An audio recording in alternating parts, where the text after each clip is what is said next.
महात्मा गांधी, कोई एक गाल पे थप्पड़ मारे तो दूसरा गाल आगे कर दो, मध्यम सी आवाज, मीठी जुबान और काम नेचर। विंस्टन चर्चिल, हमारा मिशन है कि फिजा से, जमीन से और समंदर से दुश्मन के ऊपर कहर बनकर टूट पड़ना। Proud, arrogant, aggressive. Abraham Lincoln, गौर व फिक्र, सोच विचार और इल्म फहम की बातें। इसी तरह दुनिया के तमाम लीडर्स को उठाकर देखें और उनकी नेचर को कंपेयर करना शुरू करें तो आपको रियलाइज होगा कि तमाम लीडर्स की नेचर एक दूसरे से बहुत ही मुख्तलिफ है।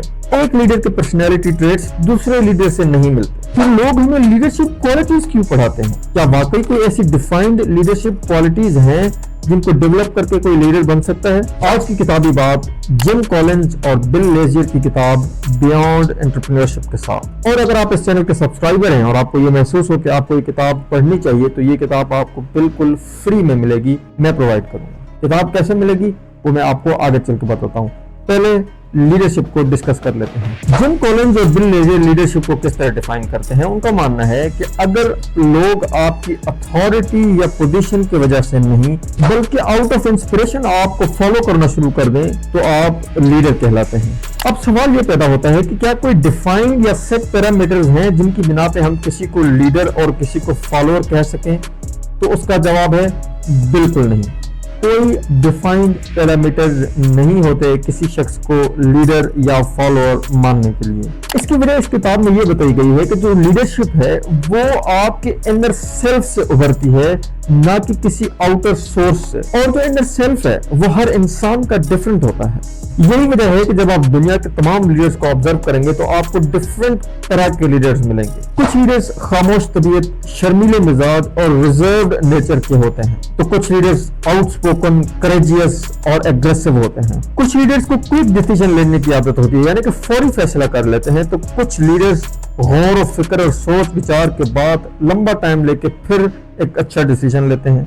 कुछ लीडर्स गर्म खून और एग्रेसिव नेचर के होते हैं, तो कुछ लीडर्स तहम्मुल मिजाजी को अपनाते हैं। कुछ लीडर्स बहुत अच्छे पब्लिक स्पीकर्स होते हैं, उनमें ये सलाहियत होती है कि बड़े से बड़े क्राउड को अच्छी तरीके से कॉन्फिडेंटली फेस किया जाए। तो कुछ लीडर्स माइक और स्टेज से हमेशा दूर ही भागते हैं। कुछ लीडर्स कैरिज्मेटिक, स्टाइलिश और अच्छी ड्रेसिंग को प्रेफर करते हैं, जिस तरह कायद आज़म मोहम्मद अली जिन्ना रहमतुल्लाह अलैह। तो कुछ लीडर्स अवाम की अटेंशन से हमेशा दूर भागकर अपने काम की तरफ फोकस करते हैं।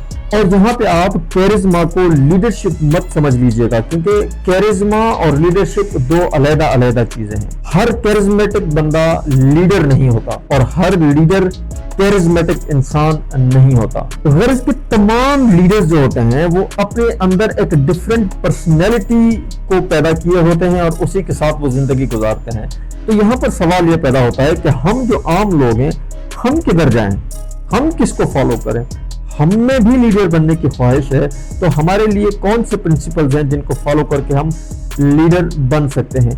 क्या कोई एक पर्सनैलिटी है जिसको हम पिक कर लें और उसके ट्रेड्स को अपनाएं?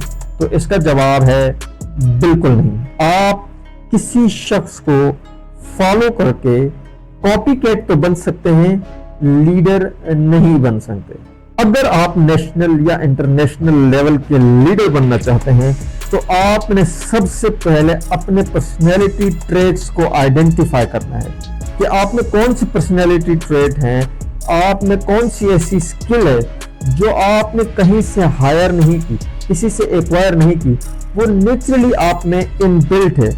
आपने उसको पॉलिश करना है और फिर उसी को पॉलिश करते रहना है तब तक जब तक वो आपकी एक ऐसी ट्रेट न बन जाए कि लोग आपको फॉलो करना शुरू कर दें, आपको उस फील्ड में कोट करना शुरू कर दें। फिर आप एक ऐसे लेवल पे पहुंच जाएंगे जहां पे आपकी पर्सनैलिटी एक मैग्नेट का काम करेगी, लोग आपकी तरफ खींचते चले आएंगे। आपको किसी को कन्विंस करने की जरूरत नहीं पड़ेगी कि आप लीडर हैं और आपको जो है वो फॉलो किया जाना जरूरी है। लोग खुद ही आपकी पर्सनैलिटी से इंस्पायर होकर आपकी तरफ खींचते चले जाएंगे और वक्त गुजरते साथ आप ये खुद ऑब्जर्व कर लेंगे कि आपके इर्द गिर्द आपके फॉलोअर्स का जो क्राउड है वो बढ़ता जा रहा है और आप एक लीडर बन चुके हैं। आपने 3 इडियट्स मूवी का वो मशहूर डायलॉग तो सुना होगा कि अगर लता मंगेशकर के पेरेंट्स उससे ये फरमाइश करते कि तू क्रिकेटर बन जा और सचिन तेंदुलकर सिंगिंग को अपना कैरियर बना लेते تو وہ آج کہاں پر ہوتے ہیں؟ کل ملیں گے اسی طرح کی کسی کتابی بات کے ساتھ.